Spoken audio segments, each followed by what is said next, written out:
미연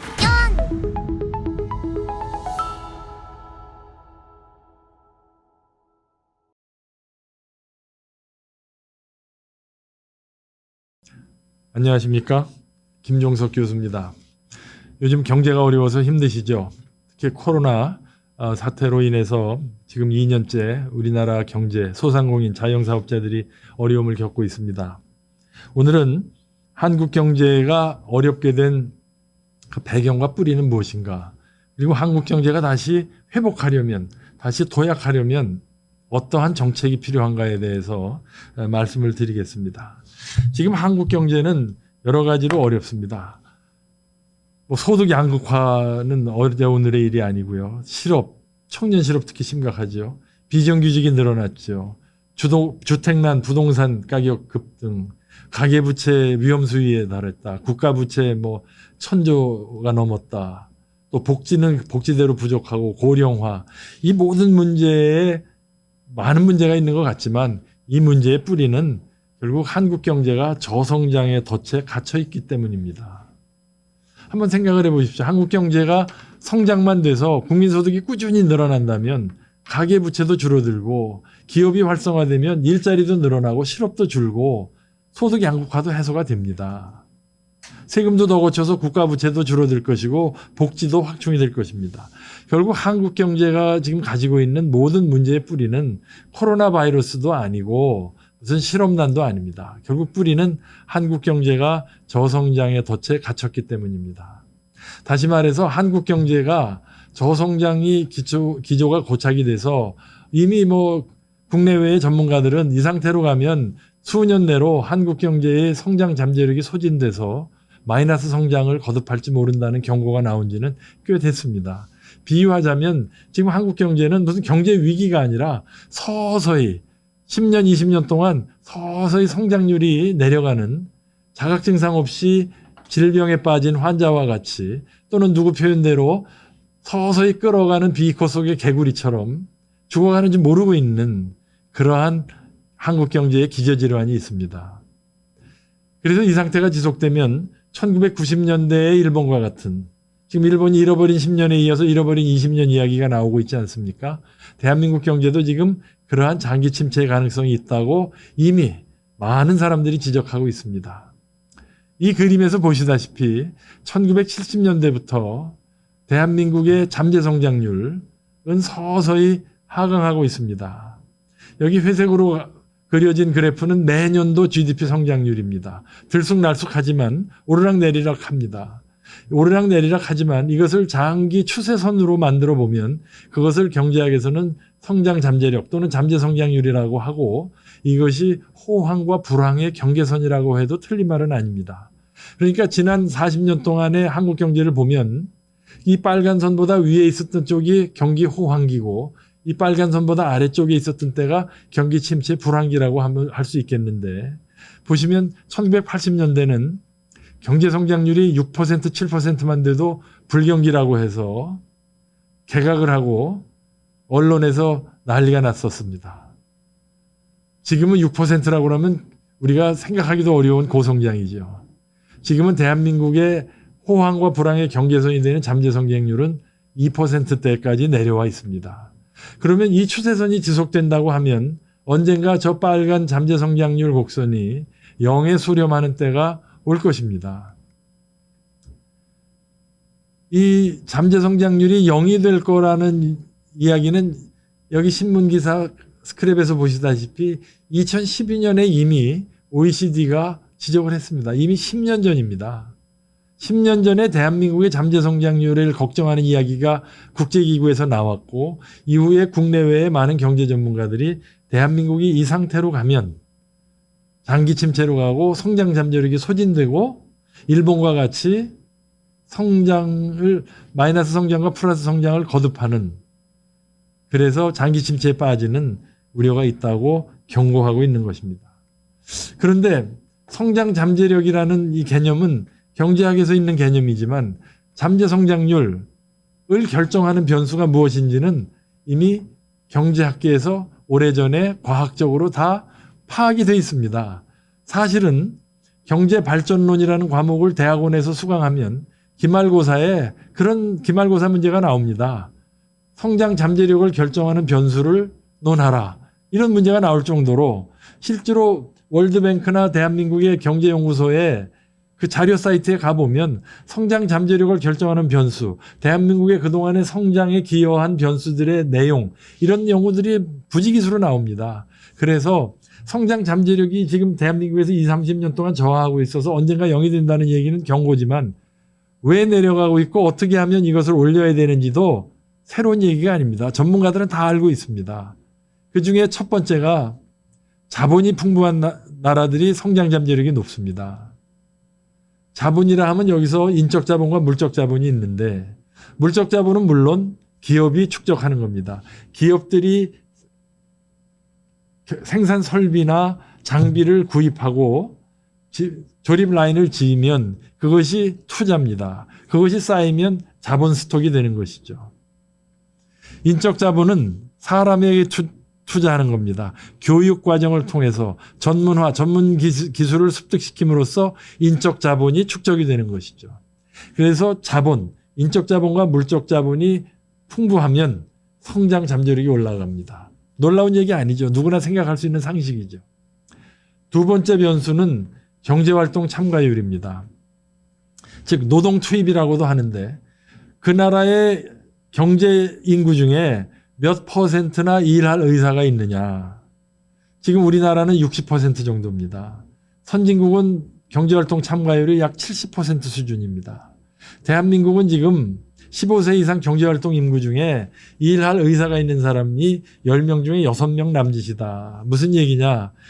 4명은 남의 돈으로 먹고 살거나 벌어놓은 돈으로 산다. 일 안 하고 산다.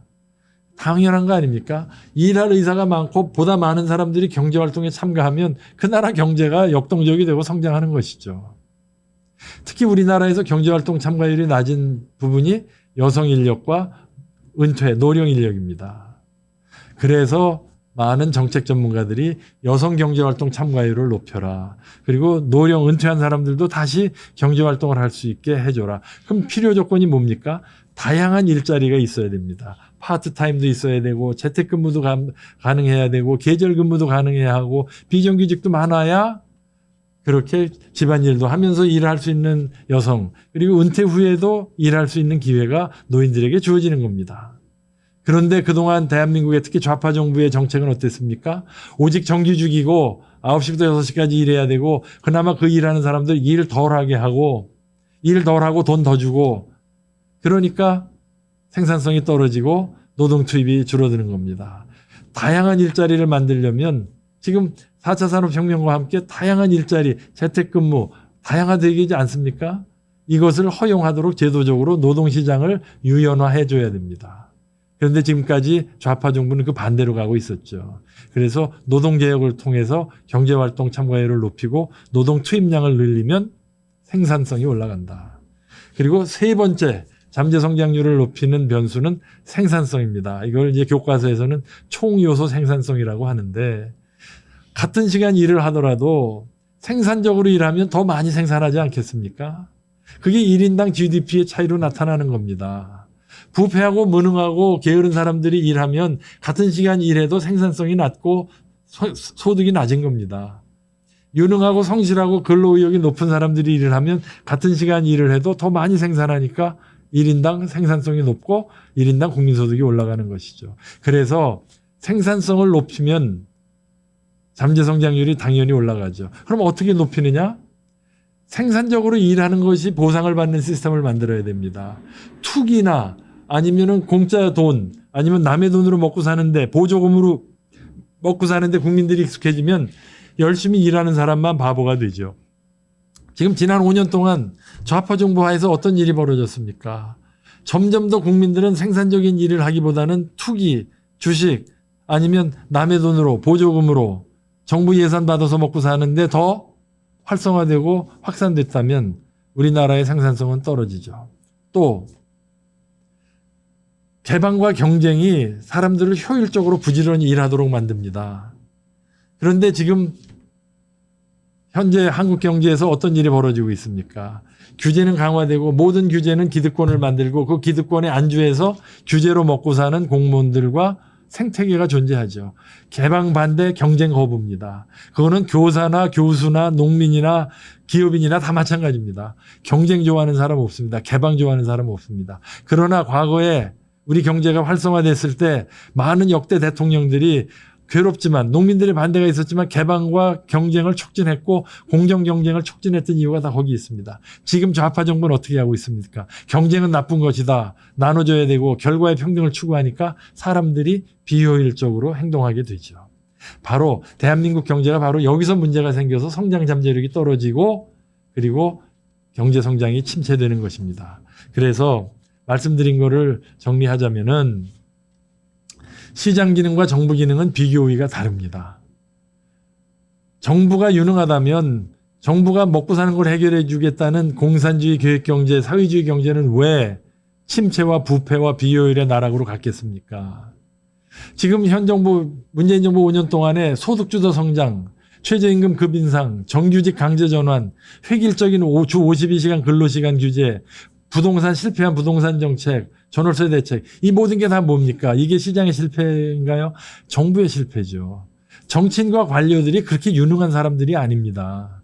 그래서 성공한 나라는 지난 시간에도 말씀드리지 않았습니까? 대한민국 경제 성장의 비결은 바로 활성화되고 역동적이고 생산적인 민간 기업, 민간 섹터의 발전이거든요. 정부가 민간에 간섭하는 영역이 클수록 민간은 더욱더 정부에 의존하고 로비를 통해서 먹고 살려고 하지 좋은 물건 싸게 만들어서 돈 벌 생각 안 한다 이겁니다. 그래서 정부의 개입을 줄이고 민간이 먹고 사는 문제 이런 것에 민간의 창의와 자율이 존중되는 경제로 가야 되는 겁니다. 현 정부의 비현실적인 현실의식과 이념에 경도된 정책으로 인해서 정부의 실패가 지금 반복되고 있는 것이죠. 지난 5년 동안에 대한민국 소득 분배가 악화됐습니다. 아이러니 아닙니까? 서민과 약자를 위한다는 좌파 정부 5년 동안에 어떻게 서민들이 더 힘들어지고 소득 격차는 더 벌어지고 부동산 값은 폭등합니까? 그리고 어떻게 실업은 이렇게 고실업으로 청년들은 25%의 실질적인 실업률을 누리게 됩니까? 그리고 지금 대한민국의 지금 복지제도는 지금 10년, 20년 내에 다 기금이 고갈되게 돼 있습니다. 고용보험, 사학연금, 국민연금 다 고갈이 예상돼 있습니다. 이런 거에 대해서 지난 정부 5년 동안에 현 정부는 아무것도 한 게 없습니다. 바로 지금 다음 정부는 누가 되든지 간에 대한민국 경제의 지속 가능성을 높이는 이런 개혁을 해야 됩니다. 그래서 성장 잠재력을 높이려면 처방도 있습니다. 기업들이 기업하기 좋게 해서 투자를 많이 해서 좋은 기술, 좋은 장비를 갖다 놔야 좋은 반도체, 좋은 자동차 만들지 않겠습니까? 개방과 경쟁을 해야 사람들이 게으름 피우지 않고 열심히 일하지 않겠습니까? 그리고 고용시장을 유연화해야 다양한 일자리가 생기지 않겠습니까? 그리고 부실 기업을 자꾸 보조금 줘서 연명시키지 말고 부실 기업에 있는 자본과 사람을 미래지향적인 고부가 가치 산업으로 이전시켜야 되지 않겠습니까? 그게 구조조정이죠. 증상도 알고 병명도 알고 처방도 있습니다. 사람들이 건강하게 살려면 어떻게 해야 됩니까? 여기 화면에 히포크라테스를 띄우는 이유가 그겁니다. 5,000년 동안 2,000년 동안 의사들이 어떻게 하면 건강하게 오래 사는가 연구했는데 결론이 나지 않았습니까? 술, 담배 끊고 과음 과식하지 말고 운동 열심히 하고 체중 관리하면 오래 산다는 거 아닙니까? 비결이 따로 없습니다. 상식이 비결이고 비결이 상식인 거죠. 어떤 나라가 부자가 되고 어떤 국민이 부자가 되고 어떤 나라가 실패했는지 경제학자들이 200년 동안 연구했는데 결론이 났어요. 열심히 부지런히 일하고 애들 잘 가리키는 나라가 부자가 되고 게으름 피고 무능하고 남의 돈으로 먹고 사는데 이골이 난 국민들이 가난하게 된다. 놀랍습니까? 상식 아닙니까? 결국 대한민국이 지난 20년 동안 성장 잠재력이 하강하게 된 이유는 바로 역대 정권들이 파퓰리즘에 젖어서 국민들을 기업들을 열심히 일해서 좋은 물건을 만들어서 생산성을 높이게 하지 않고 반대로 오히려 게으르고 무책임하고 남의 돈으로 먹고 살게 하는데 오히려 더 치중하게 했기 때문에 그리고 관료들과 정치인들에게 로비를 해서 먹고 사는 것으로 확산을 했기 때문에 한국 경제가 병이 들고 성장 잠재력이 소진되게 된 것입니다. 그래서 기업들에게 경제적 자유를 주고 내가 만나고 싶은 사람과 원하는 조건으로 생산 활동을 하게 하면 얼마든지 다시 한번 한국 경제가 재도약할 수 있을 겁니다. 우리 좌파 정권들은 이 국민들의 이 역동적 에너지를 그냥 분열과 갈등으로 자기네들의 정치적 이익을 도모하는 데만 소모하고 있습니다. 우리 60, 70년대에 우리 대한민국 국민 뜨거웠습니다. 우리 부모 세대에게 여쭤보세요. 그때는 하면 된다, 열심히 일하자, 베트남으로 중동으로 달려갔던 어른들이고 그 어른들 덕분에 우리가 지금 3만 불의 선진국이 된 겁니다. 우리 후손들을 위해서라도 우리도 다시 그때의 뜨거운 열정과 하면 된다는 어떤 미래지향적인 경제발전 에너지로 승화를 하고 정치적 비전과 통합의 리더십이 필요할 때라고 저는 생각을 합니다. 오늘 여기까지 말씀드리겠습니다. 감사합니다.